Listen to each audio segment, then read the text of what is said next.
Are you a music producer wondering when and if you should register your beats? So in this episode, I plan on demystifying if, when, and how you should be registering your beats if you are a producer. So the very first question is, should you actually register? The quick answer is, it depends. What does it depend on? It depends on the fact that if you are using the beat to perform in public, for example, if you're putting your beats on for streaming, or if the actual beat is the end product of the song, then you should register the song.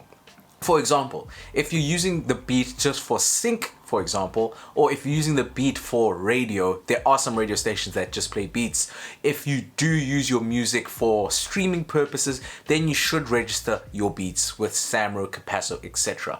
But if you use the beats to give to artists and the artists make a different song from the beats, then it's not necessary to register the beat.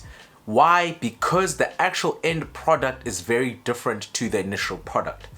What does this actually mean? So you have the beat, you're the composer initially, and then a rapper comes and adds lyrics on top of it, or another musician adds song lyrics on top of it. So there are two people now involved in the actual song. So you can't actually predict how or who will be using the song as the end product. So you don't register the beat if the objective is to get artists on top in general. But if the actual song, the beat is used non-exclusively, then you might consider registering. What does this mean? So if I use my beats on iTunes for streaming purposes, for example, and then I also use the beats to sell to artists to rap to, sing to, etc., then I would register the beat separately. But then when the artist comes and records on top of that beat later on, then the new song has to also be registered. Sounds confusing, but think. What is the end product? What is the end goal of this beat?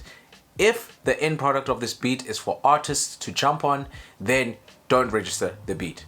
If the end product is to use the beat for streaming, radio, and the beat is usable as is, then you register the beat.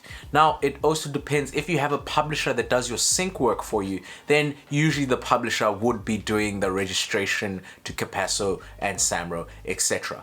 But you have to take it on a case-by-case basis if you want to register a beat.